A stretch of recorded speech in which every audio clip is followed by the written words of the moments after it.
My name is Pat Shingleton. I'm the weathercaster with WBRZ Channel 2, the ABC affiliate here in Baton Rouge, Louisiana.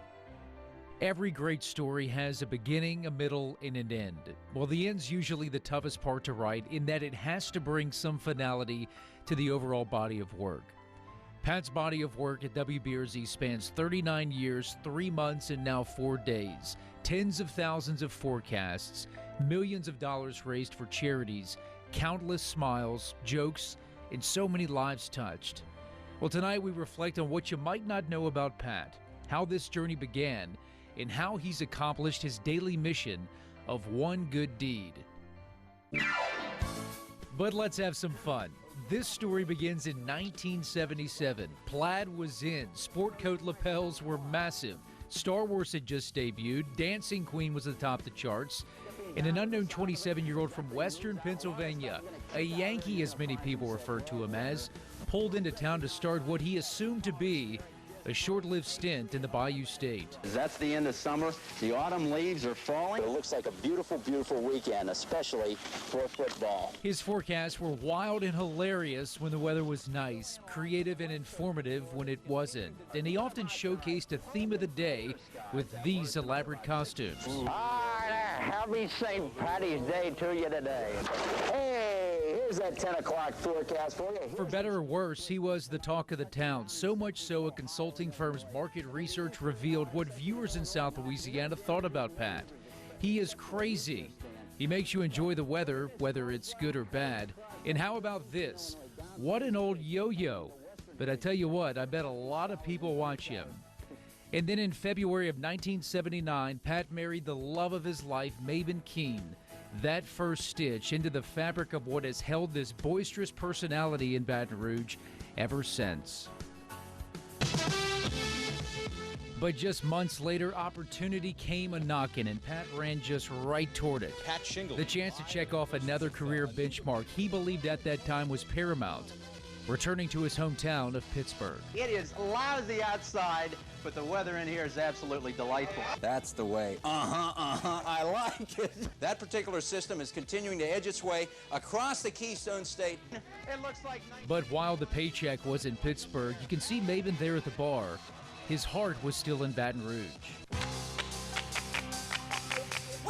October 1981, Pat returned and launched a game show called We Play Baton Rouge. It debuted on a Saturday afternoon on WBRZ TV2 in front of a live studio audience.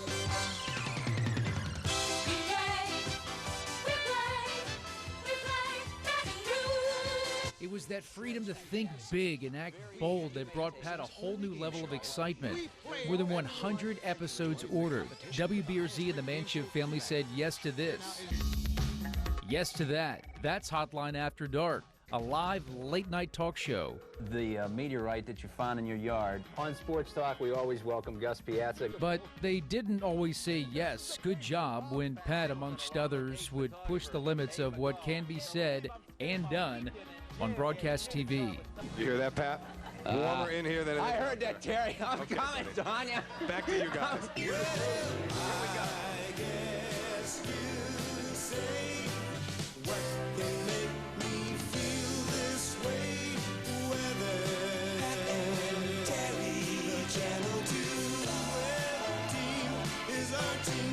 Here we go. Ready, Pat? This is for you, buddy. All right. Oh, I missed it. Here's one for you, Pat. Here's one, buddy. Here you go. What a shot, Terry. If you're wondering what I am going to be doing tonight, well, you guys, I'm going to the pageant here. Absolutely superb. Right off the bat. The 80s also brought babies and more concentration on charities and giving back to Baton Rouge. The first wearing of the Green Parade rolled in 1986. With Maven's direction, Pat's Coats for Kids launched 2 years later in '88, and ultimately fill a prescription for the needy. We're standing here in what we call the house that Pat built. Over the years, millions of dollars raised, all while his dedication to bringing you the daily forecast never faltered. 35,000 forecasts, more than 550 named storms during hurricane seasons. He's gotten us through the big ones with that fatherly sense of comfort and reassurance that we'll get through this. It basically comes from what I consider the primary institution of family. Mom would always send us out the door and say, you boys make sure you do a good deed today. Pat's WBRZ story had the beginning, the middle, and now the end. So tonight we celebrate the end of an era and the beginning of another. The Wearing of the Green Parade will continue to roll. Prescriptions will continue to be filled. Kids will continue to get coats. And the show here at WBRZ, it will go on. Entertainment and information. I guess that best describes my weather presentation. People's what television is all about. They're either watching it, they're participating in it, or they're working in it. Until then, Pat Shingleton saying no matter what game you're playing, you play it the best you can. Bye-bye for now. So, Pat, wow, right? You the man. This morning I heard you on the radio on Jim Inkster's show, and it was just awesome hearing all of the viewers, I'll call them fans, just giving you well wishes and telling you how much they loved you. And in fact, I got a special call from one of your biggest fans this morning, my mother-in-law, Miss Clara, who wanted you to know that, like so many people in our area who watch you and have watched you for years, she has loved you from the very first day you signed on to WBRZ. She says she's going to miss your forecast and especially miss you wishing her happy birthday every year. Yes, we did it every year. That's September 21st. No, that's my birthday. We love it. I called her Aunt Clara, Miss Clara. Yes. Yeah. Sylvia, thank you. We've kind of complimented each other on all these projects. You've always been there for me. Thank you. You've led by example. I'm just trying to follow in your footsteps, Pat.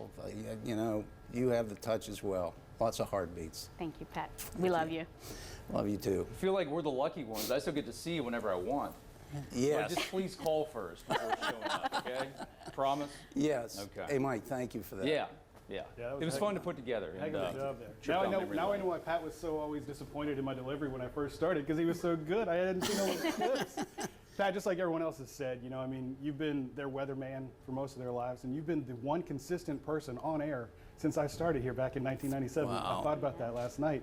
You know, thank you for molding me. Thank you more, though, for your charity for this city. Clearly, it's unparalleled. And I know this isn't as much a retirement as a refocus.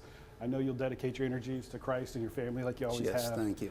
And, you know, for all the sports guys that you've loved and loathed, you know, we pitched in. I got a little help from the guys. Got a little help from the 40. I love it. Thank you, Mike. Yeah. Greg Stringfellow and Scott Woodward helped out there. And Pat, that's great. you know I'm always good for a club sandwich and a Yes, you know me. You love the brown bottle, I know. That sure is good. Slant you, buddy. Yeah. And Michael, we have one. I don't want you. Let's hang tight on that. No, send those. Sylvia, open up one of those. Oh, yeah, no. This is great. Thank you, Michael. Sylvia, you got, you know, it's just a great family. You know, it starts from the top. And I'll talk a little bit about that later, but what a moment. Thank you. Thank you, Pat. Everybody thanks. We'll have his final salute after this break. Pat the Weatherman, signing off from forecasting. Hey, Patty boy, I'm going to miss seeing you on TV, but congrats on your retirement. And thanks for the many years of friendship. It has truly meant the world to me.